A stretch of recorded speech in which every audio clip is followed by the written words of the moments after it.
Ladies and gentlemen, damas y caballeros, welcome to Between the Corners. What's up, everyone, and welcome to episode 8 of Between the Corners. My name is Josue, and I'll be your host. And I'm Robert. And today we have some exciting fights to talk about. Not just some upcoming fights, but also some fights that took place over the weekend. So, we have quite a bit to cover. So let's just jump right into it. Let's do it. So let's first talk about what happened this weekend. First fight that we want to talk about, of course, is going to be Keyshawn Davis versus Gustavo Lemieux. Or Lemos? Lemos. It was Gustavo Lemos. Great outing by Keyshawn Davis. Great outing by the Davis brothers in general. But yes, we are going to focus on Keyshawn Davis.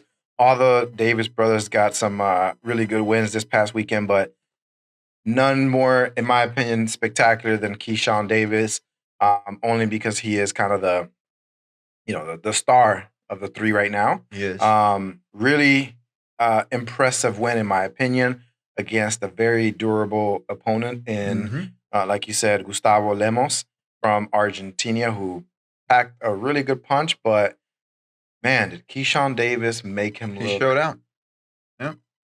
He people always say there's levels to this. A lot of fighters love to use that a little bit too much, in my opinion, but that one really showed that there are levels to this. And, he got the second round knockout.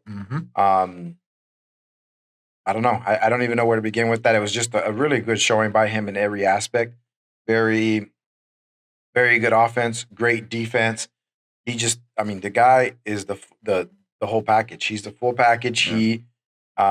He has a really good future ahead of him. I think in the past we talked about the Tank Davises, the Ryan Garcias, the Pit Bulls of the 135-pound division. Obviously, Pitbull and Garcia already moved up, but now you have a new player in the 135-pound division in Keyshawn Davis, and I'll let you kind of take it from here. But it was very interesting on who he called out after that. Yes, sir. No, he definitely called out an interesting name, a very known name in Tank Davis. That would be a great fight.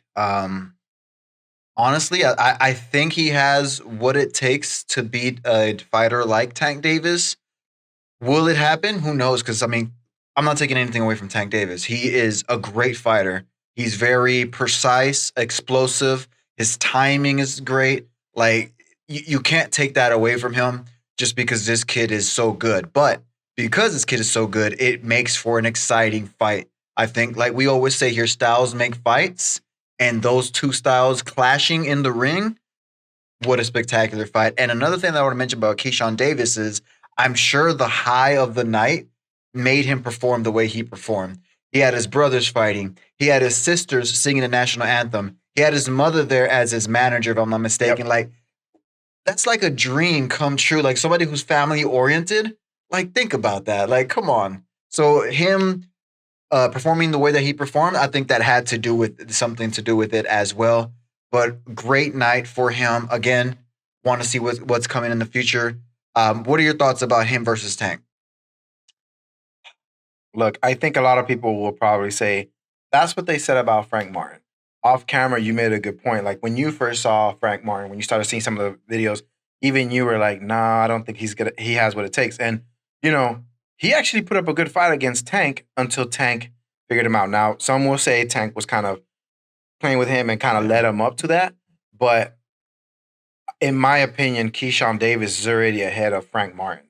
Yeah. Like, he's already, I don't know if it's levels, but he is ahead of Frank Martin and poses a bigger threat to Tank. Like you, I don't know who would win that because he has the equalizer. I don't care how good you are, and I know Keyshawn Davis, he's very, very good. But, Keyshawn Davis brought up a good point. People keep talking about what's going to happen when Tank Davis touches him.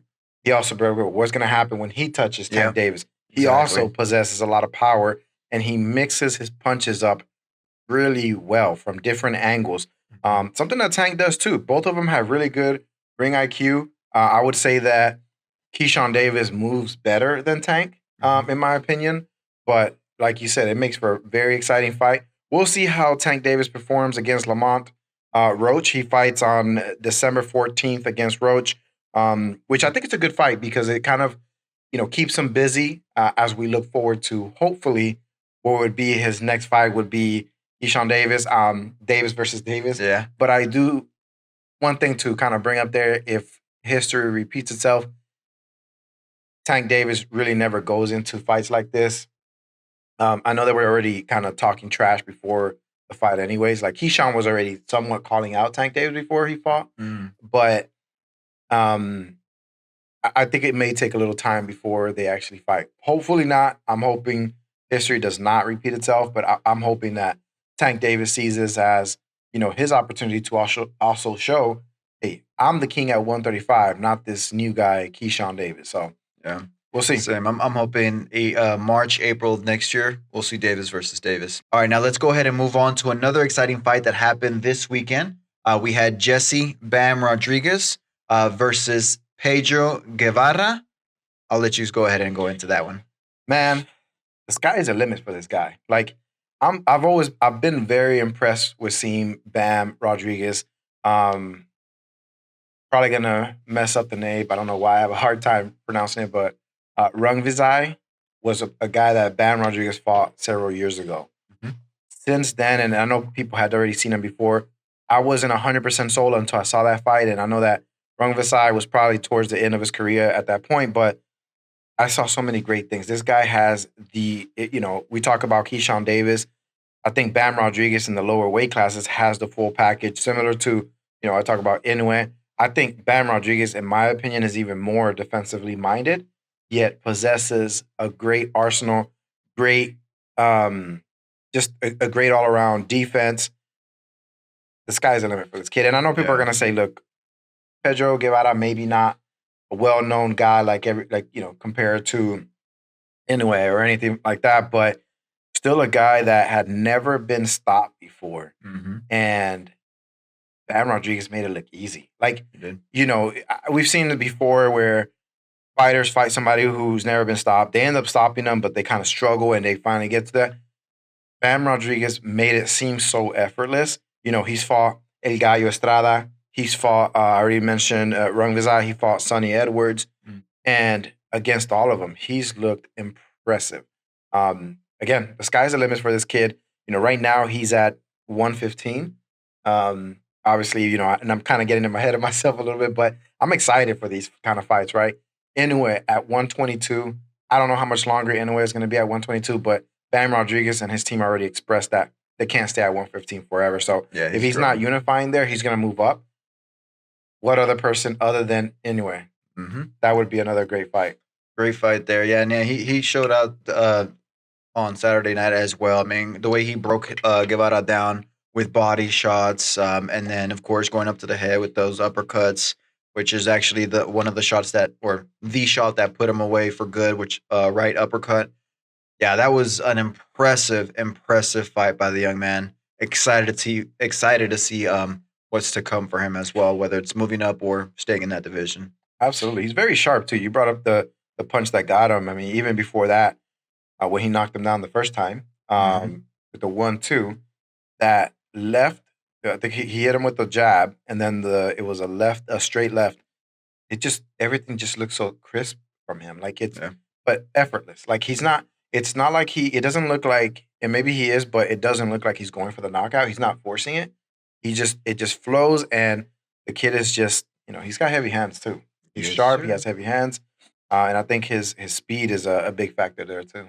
All right. No, so we talked about two boxers that showed out. Let's go ahead and move on to the next fight. It's going to be Jaron Ennis versus, do you pronounce it Karen? I think it's Karen. That's all I was going to say. I'm not even going to try to pronounce the last name. Okay, yeah. Let's just keep it at Karen. And honestly, it was their second time fighting, and Ennis didn't look as sharp. Didn't look as good. Yeah, and here's why I brought up earlier about Bam Rodriguez not forcing the knockout. I think against Karen, Ennis seemed to be wanting to force the knockout. I think he put himself in that position by saying, I'm going to knock this kid out this time, right? This was their second time fighting. And the first time, went the distance.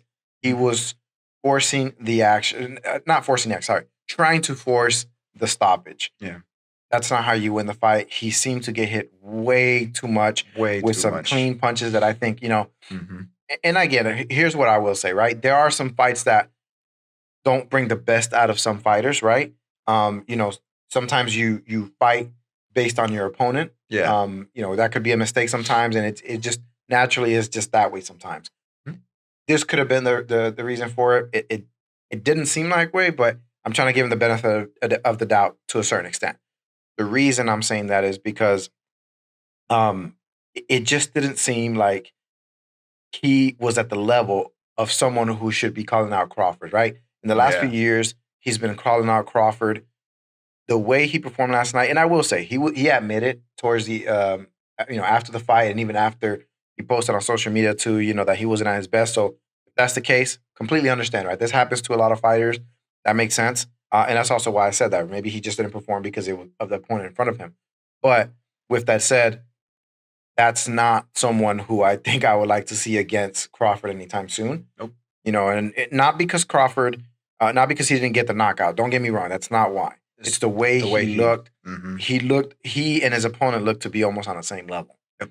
And, people will point out the fact that Crawford didn't get the stoppage in his last fight either against Madrimov, but he still looked like he was a level above Madrimov. Mm-hmm. Whereas Ennis, I just, what he showed yesterday didn't seem like he was ready for Crawford. No, not at all. And one of the things that I didn't care for either was the corner's lack of instructions that they were giving to Ennis. They were literally just telling him to go in and put him away. Put him away. I heard that throughout the whole fight. And I was like, yep. How? Yep. Like, how do you want, what do you see? Because you're supposed to tell your fighter what you see and, what you think the fighter susceptible to. Whether you're correct or not, at least give your opinion and tell your fighter, hey, this is what we're seeing. Try this, this, and this, and that. Instead, yep. They were just telling him, go to your left, throw the right, whatever you have to do. Not just put him away. In comparison, that's a really, really good point that I almost forgot about.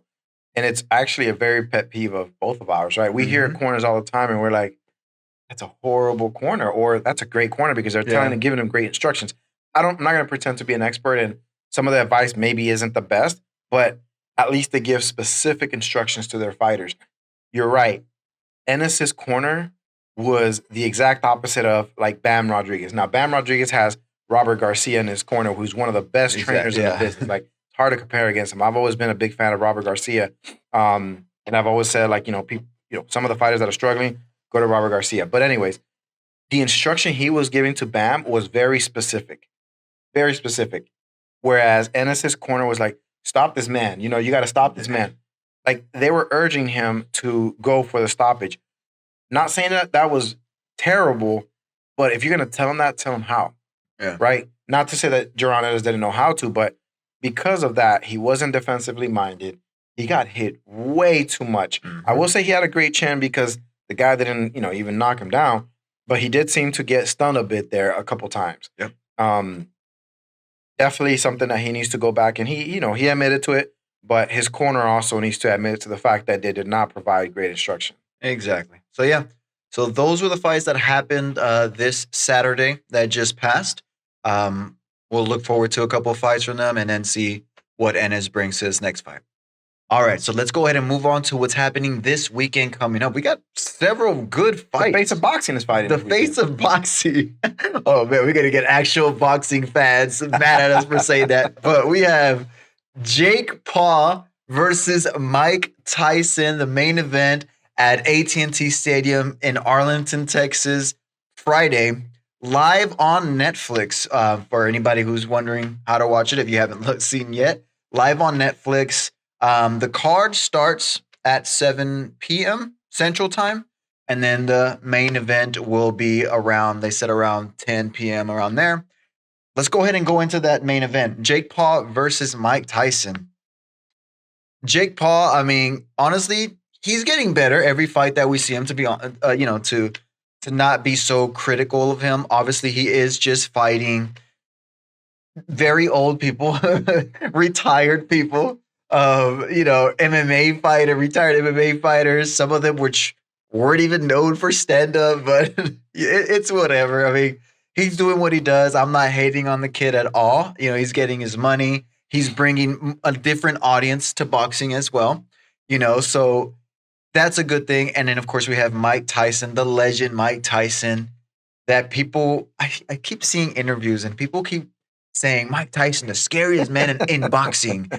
This is not the same Mike Tyson, guys. This isn't the 80s. That's when Tyson was fighting, right? When he This was is in no his prime. disrespect to Tyson in the 80s and the early 90s. Yeah. But you're right. Like, he is no longer the baddest man on the He's planet, not. right?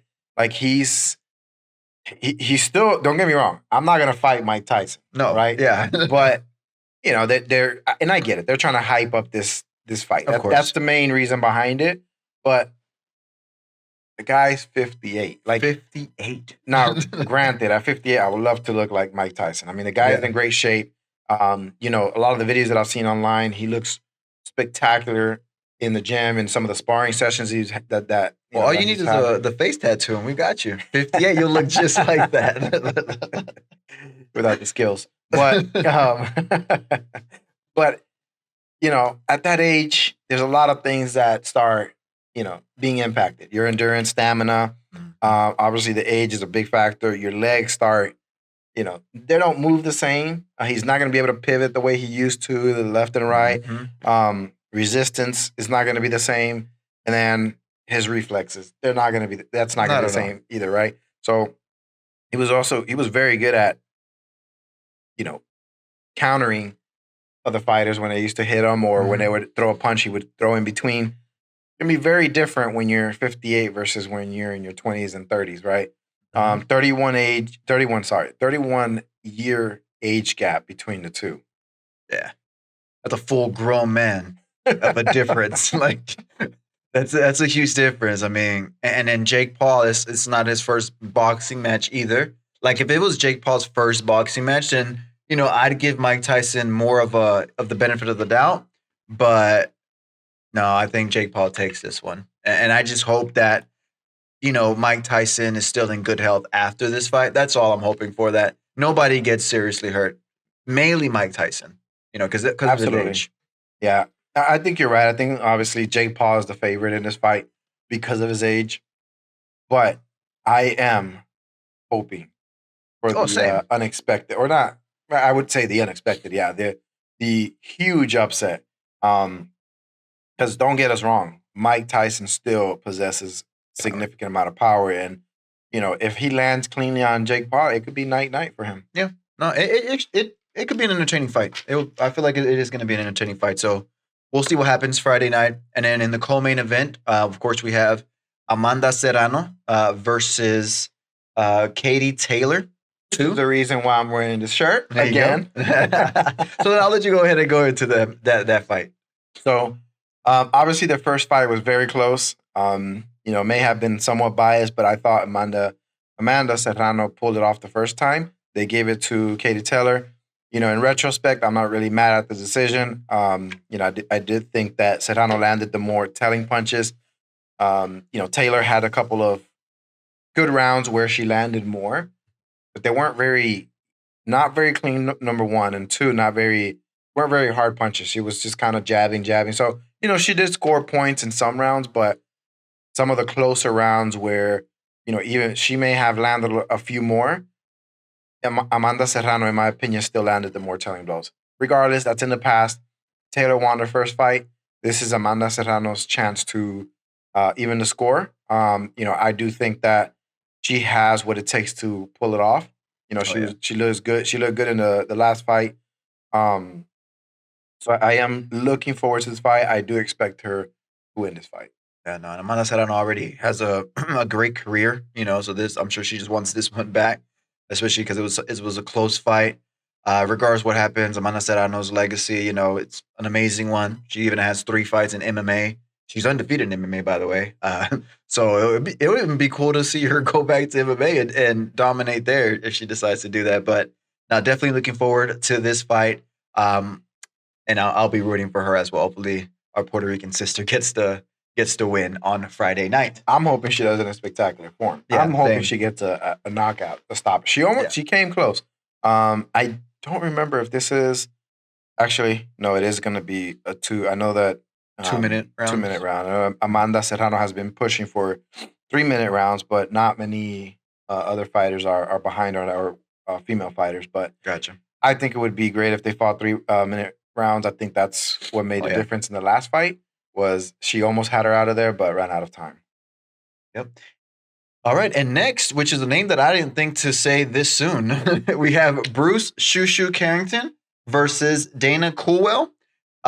Bruce fought at the end of September of this year. Yeah. So, I mean, for those who've been closely following his career, he's fought plenty of times per year. Last year, he fought 5 times. This will be his 4th time this year. So he's actually one shy of last year. He's actually not fighting as many times.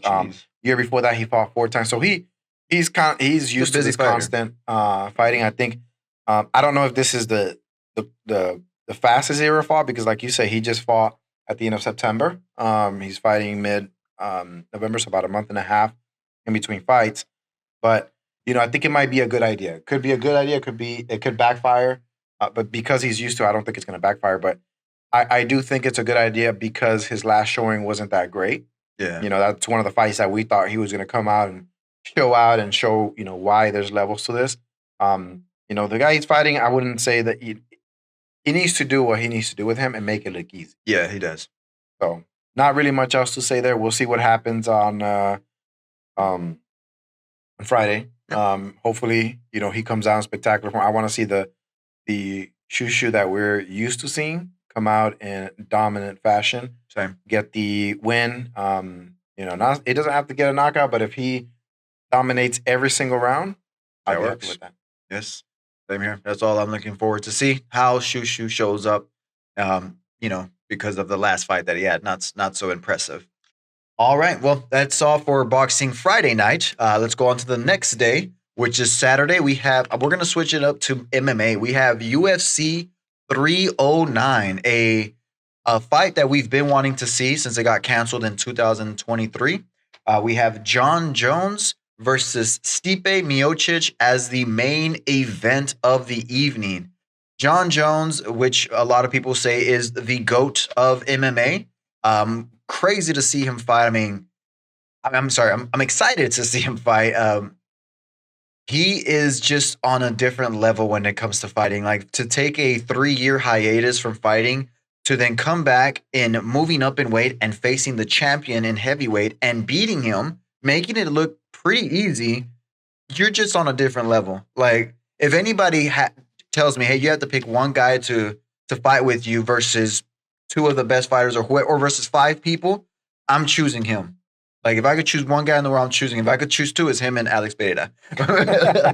But no, this is going to be, it could be an exciting fight. I don't think it is going to be, though. I think John Jones is going to run over Stipe Miocic. Stipe hasn't fought since 2021, where he got beat by Francis Ngannou. I don't think this is not the same Stipe that was, one of the best at that weight class years ago. Yeah, I think you brought up a good point. The way he made it look so easy against, or in my opinion, made it easy against, or relatively easy against the heavyweight champion. Mm-hmm. After 3 years, and people will point, well, why can't you give the same benefit of the doubt to Stipe? It's John Jones. It's John Jones, man. It's not the same. So I think you're right. I think it's going to be exciting, but one-sided exciting, right? It's going to be, for the John Jones fans, it's going to be a very dominant performance, in my opinion. Mm-hmm. But, just still exciting to see him fight. Like, yeah, always excited to see him fight. Just like you said, yeah, if it was anybody else, yeah, of course. Stipe Miocic, he's one of the greats. I would give him the benefit of the doubt to come back after that much time and win. It's just the person he's fighting is the only reason why I don't see it happening. Yep. Yeah. No, I think you're right. I think John Jones probably wants to make a statement here too. But you brought up a good point, and just out of curiosity, you said if you had to pick 2 fighters, it'd be John Jones and Pereira. Who would win between the 2? Ooh. Which that's one of the fights that a lot of MMA people are Mhm. wanting to see because Pereira's trying to go up, and obviously John Jones is the king at heavyweight now. I don't know who would win, but I give the slight edge to Jones. Yeah. Yeah, I think he's more his wrestling, at least from what we've seen, is better than Pereira's. Pereira, we haven't been able to really see much of his ground game, honestly. So I'm not too sure, but I feel like John Jones is the more He's also well-rounded very fighter. good at adapting, right? Yeah, Because exactly. he is so well rounded, right? If the last fight told us anything, look, Alex Pereira, he knocked out what was his name? Regardless. I can see him. I'm looking at him in my head. I didn't know you were gonna ask that. I'm looking at his face in my head, and I know he busted his eye open. Like I know what But, happened. You know, he caught Pereira quite a bit. Yeah. He did. So that's kind of the only thing that I would point at is because he's very well John Jones at adapting. I think he would take a page out of that book, and obviously he will not gas out like he did. But with Pereira, all it takes is one. This man. is true.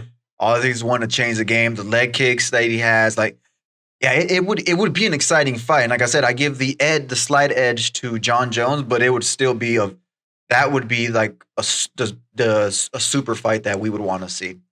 All right. Enough of what we would want to see it all that.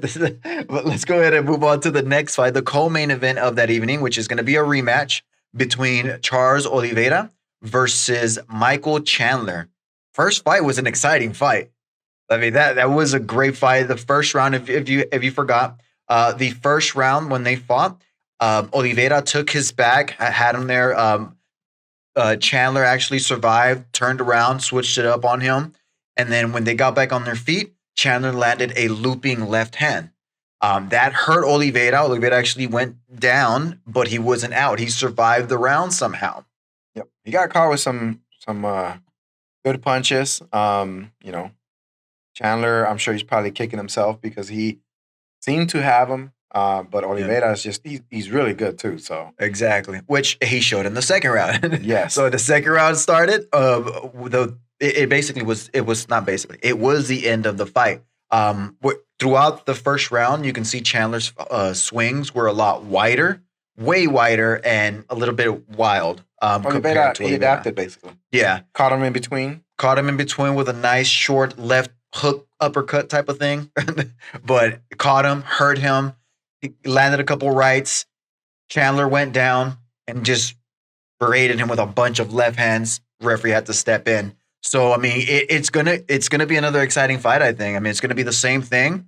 We'll see who comes up on top this one. I'm excited to see it. I think Oliveira takes it again. Yeah, I think because I think the first round caught him by surprise to a certain extent. Chandler, unless he's fixed his stand up, I think he's going to be in for a long night or a very short night, I should say. Only because his punches are too wide, right? Yeah. Oliveira got caught the first one, I get it, but he learned and immediately adapted. In the second round, like you said, he caught him in between punches, and it was it. Yep. No, I've said the same thing. Oliveira wins this rematch as well, but it'll be an exciting one. I'm looking forward to it, man. It's going to be great. All right, an honorable mention to that card as well. We have Bo Nickel versus Paul Craig. Honestly, the only reason I'm mentioning this is because we have Bo Nickel in it. He's an up-and-comer, 6-0, undefeated fighter, known mainly for his wrestling. So honestly, I'm just excited to see not excited, but I'm looking forward to see what he has to offer and seeing if he's ready to move up to that next level in facing maybe some top-ranked fighters in that division. All right, yeah. That should definitely add to what's already going to be an exciting night of MMA action.